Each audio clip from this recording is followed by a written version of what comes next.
Okay दोस्तों, अगला question देखते हैं। क्या है इसमें? एक रिवर है मेरे पास, ये रिवर फ्लो कर रहा है इस तरफ कुछ वेलोसिटी u से। तो एक बंदा है, वो इस u को कंप्यूट करना चाह रहा है, तो उसके लिए उसने क्या किया? ये मेरे पास एक बोट है,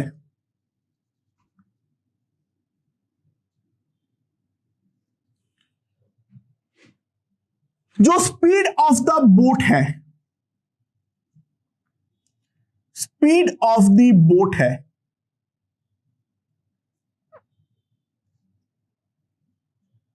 that is equals to v with respect to still water।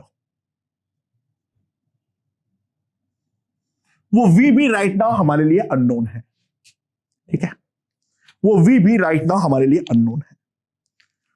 तो u और v को कंप्यूट करने के लिए यहां पर जो एक बोट में जो बंदा सवार है, वो एक एक्सपेरिमेंट किया।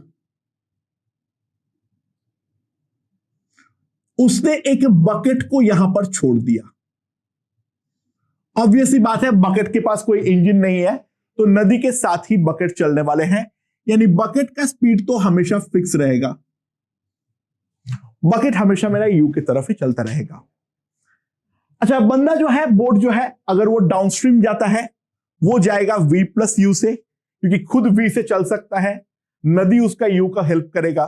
तो डाउनस्ट्रीम जाएगा v प्लस यू से, और अपस्ट्रीम अगर आएगा यानी नदी के उल्टे डायरेक्शन में चलेगा, तो उसका स्पीड होगा v प्लस यू।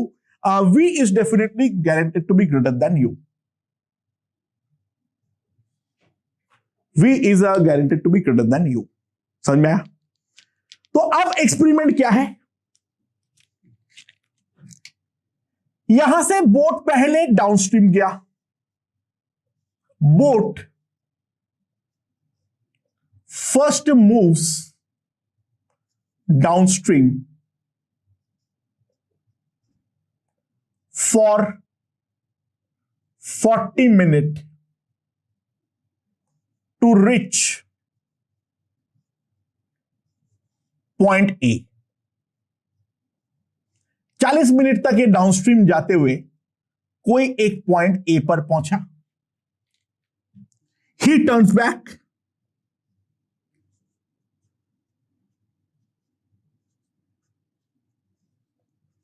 बंदा जो है वो वहां से टर्न बैक करता है, ठीक है, समझ में आया? और उसके बाद क्या है, ये जो डिस्टेंस है ये दे रखा है 1 किलोमीटर।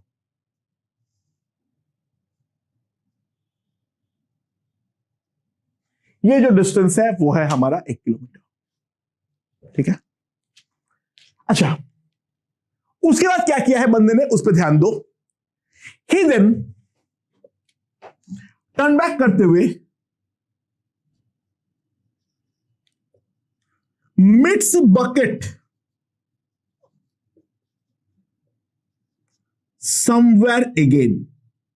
ऑब्वियसली बात है, बकेट जो है वो थोड़ा आगे आ जाएगा, तो ए जो है वो कहीं ना कहीं रास्ते में डेफिनेटली बकेट को तो मीट करेगा, राइट? समझ में आया?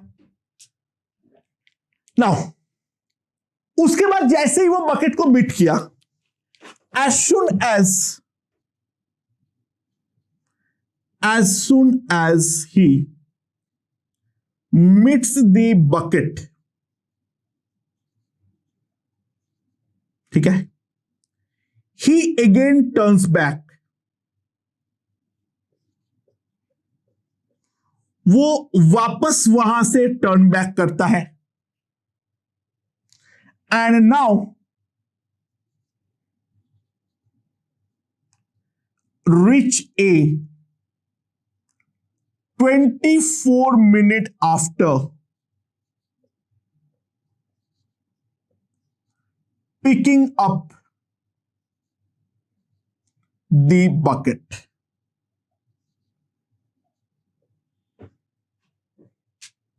ठीक है, समझ में आया? बकेट को वापस जो है उस बकेट को पिकअप करने के 24 मिनट बाद वो वापस ए पर पहुंचता है। तो क्या क्या कंप्यूट करना है? तो सबसे पहला, फॉर हाउ लॉन्ग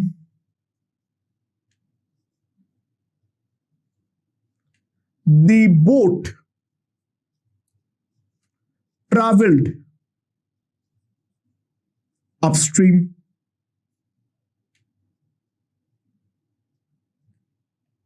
दूसरा, calculate u the velocity of the stream. And तीसरा, calculate v the velocity of the boat in stream with respect to still water. ठीक है? Okay. So before you proceed anything further, तो by the way downstream speed जो होगा, जो हमारा downstream speed होगा, that will be equals to v plus u. और upstream speed होगा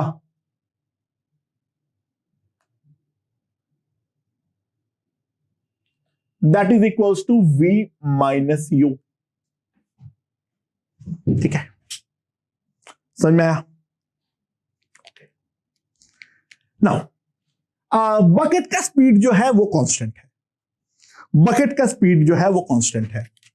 स्पीड ऑफ बकेट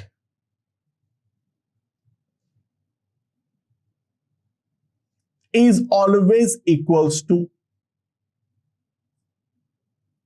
u. अच्छा, सबसे पहले हम पहले वाले क्वेश्चन पर ध्यान देते हैं। अच्छा, बंदे का सफर जो है वो बकेट टू बकेट है। ठीक है, तो फर्स्ट पार्ट के लिए लेट्स स्टॉप द बकेट। अच्छा, बकेट को मैं जैसे ही स्टेशनरी करूंगा तो सबको मैं स्पीड पीछे की तरफ यू देने वाला हूं दोस्तों। तो ध्यान देना, रिवर हैज स्टॉप्ड। रिवर जो है वो अब हमारा स्टॉप हो चुका है, राइट? तो बकेट को स्टॉप करने पे अगर रिवर भी अपने आप स्टॉप हो गया तो बकेट के रिलेटिव में अगर मैं एनालाइज कर रहा हूं तो दोस्तों ध्यान देना, v upstream will be equals to v downstream, that will be equals to v.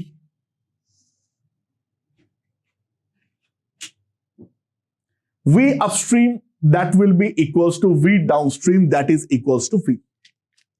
Now bucket मेरा स्टेशनरी है तो यहां से 1 किलोमीटर वो गया था, वो 1 किलोमीटर फिर वापस आना पड़ेगा क्योंकि बकेट तो अब स्टेशनरी है। अब भूल जाओ ग्राउंड फ्रेम में क्या हो रहा है, बात में आऊंगा।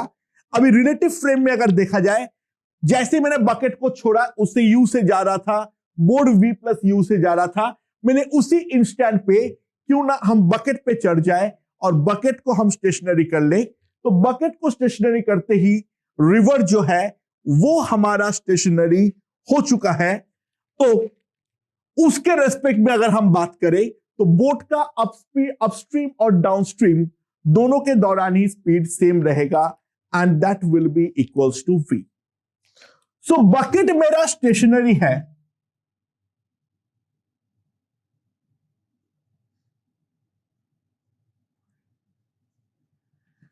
ये हमारा बोट है।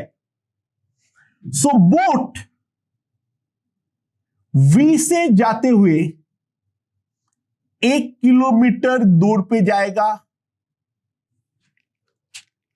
और फिर वापस जो आएगा दोस्तों वो भी v से ही आएगा, वो भी 1 किलोमीटर ही वापस आना पड़ेगा। तो सिंपल सी बात है, time taken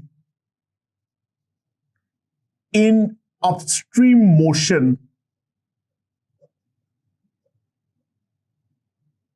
time taken in the upstream motion will be also equals to 40 minutes. तो जो टाइम निकालने की बात थी वो हमारा रिलेटिव फ्रेम से बहुत ही ज्यादा आसानी से सॉल्व हो सकता है, क्योंकि टाइम में फर्क नहीं पड़ता है मेरा फ्रेम क्या है। लेकिन हम लोगों का जो अच्छा समय था वो यहीं पर खत्म होता है, क्योंकि बाकी सारे अब वेलोसिटीज निकालने के लिए बोला गया है, जो डेफिनेटली हमारा फ्रेम पे डिपेंड करता है। तो वेलोसिटीज क्योंकि अब हमारा फ्रेम पे डिपेंड करता है दोस्तों, तो मैं सेकंड और थर्ड पार्ट को जब सॉल्व करने जाऊंगा, ये दोनों एक ही साथ सॉल्व होने वाला है। Let's see, let's come back to the ground frame. Let's come back to ground frame, क्योंकि वेलोसिटी निकालने के लिए बोला गया है। अब मुझे कोई फायदा नहीं मिलेगा जो अगर मैं इसको रिलेटिव फ्रेम से सॉल्व करूंगा। तो let's see what happens. Initially दोनों कुछ यहां, सब कुछ यहां पर था, और यहां पर है हमारा पॉइंट ए, इनिशियल से 1 किलोमीटर दूरी पे।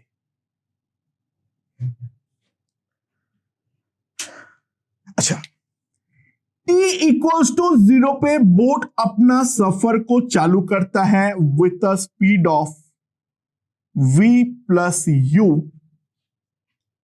और 40 मिनट पे 1 किलोमीटर ट्रैवल करता है। यानी अगर मैं ध्यान दूं, 40 मिनट्स में अगर 1 किलोमीटर ट्रैवल करता है तो 40 into v plus u equals to 1। तो v प्लस यू जो आ जाएगा that will be equals to 1/40 kilometre per minute. v plus u का वैल्यू आ गया है मेरे पास 1/40 किलोमीटर पर मिनट। ना दोस्तों, ये वाला यहां पर जाके टर्न बैक करके वापस जब आएगा तो मान लो बकेट के साथ कहीं पर यहां पे मिट करता है। ये जाने में 40 मिनट लगता है, ये आने में 40 मिनट लगता है। तो टोटल 80 मिनट जो है हमारा ये बकेट चला है with a speed of you. तो ये वाला जो डिस्टेंस है दोस्तों that will B 80 u kilometre. यानी अगला जो मीटिंग होगा दोस्तों, मैं सब कुछ को किलोमीटर पर मिनट पे रख रहा हूं, तो यू मेरा किलोमीटर पर मिनट में ही है। तो 80 मिनट तक बकेट चला है, 40 मिनट डाउनस्ट्रीम, 40 मिनट अपस्ट्रीम, उसके दौरान बकेट चला है। तो बकेट डेफिनेटली चला है 80 यू किलोमीटर। तो अब जो पॉइंट ए से अगर हम बात करें तो ये वाला डिस्टेंस जो है that is 1 minus 80 u kilometre, और यहां से ये वापस टर्न बैक मारता है। तो वापस टर्न बैक मारने के बाद ये जब इस तरफ जाता है तो ये वापस v प्लस यू से जाता है, यानी v plus u that is equals to 1/40 kilometre per minute से। ना उसको ट्रैवल करना है 1 माइनस 80 यू किलोमीटर। तो टाइम जो लगेगा t, that time will be equals to 1 minus 80 u upon v plus u minutes, and that is given to be 24। ये 24 minute पे कवर किया है, ये बोला गया है। तो दोस्तों 1 माइनस 80 यू इज 24 इंटू 1/40, ये आ जाएगा मेरे पास। एंड इसको अगर मैं 8 से डिवाइड कर दूं, ये 3/5 आ गया। तो मेरे पास 80 यू आ जाएगा 2/5, यानी यू आ जाएगा, कितना आ जा रहा है 2/5 into 1/80 kilometre per minute. U मेरे पास सीधा आ गया है 2/5 into 1/80 kilometre per minute, and this will be equals to 1/200 kilometre per minute. Obviously बात है, ये एक बहुत ही वाहियात यूनिट है, मैं पर आवर में कन्वर्ट कर लेता हूं। So that will be equals to 60/200 and 0 0 gone 3/10 kilometre per hour. तो जो स्ट्रीम का स्पीड है यानी रिवर का वेलोसिटी है वो है हमारा 3/10 kilometre per our. And now u का वैल्यू अगर 1/200 है तो v का वैल्यू के बारे में अगर हम बात करें तो v मेरे पास आ जाएगा 1/40 minus 1/200, that is 4/200, that is 1/50 kilometer per hour. Minute. That will be 1/50 kilometer per minute. Right?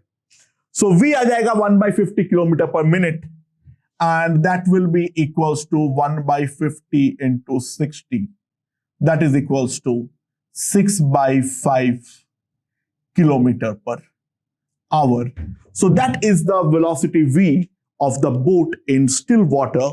तो जब हम लोगों को टाइम को सॉल्व करना था तब हम लोगों ने रिलेटिव का इस्तेमाल किए, और रिलेटिव को इस्तेमाल करते हुए डेफिनेटली हमें काफी फायदा भी पहुंचा। वरना टाइम को अगर हम नॉर्मली ग्राउंड फ्रेम में एनालाइज करने जाएंगे तो काफी ज्यादा कॉम्प्लिकेशन का सामना करना पड़ेगा।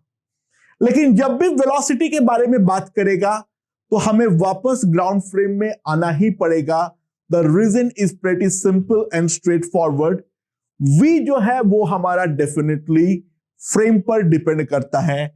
सो फर्स्ट पार्ट को मैंने रिलेटिव फ्रेम पे सॉल्व करने के बाद मैंने पूरे चीज को ग्राउंड फ्रेम में वापस ले आया, और वापस लाते हुए आसानी से हमने इसका आंसर निकाल दिए हैं। ओके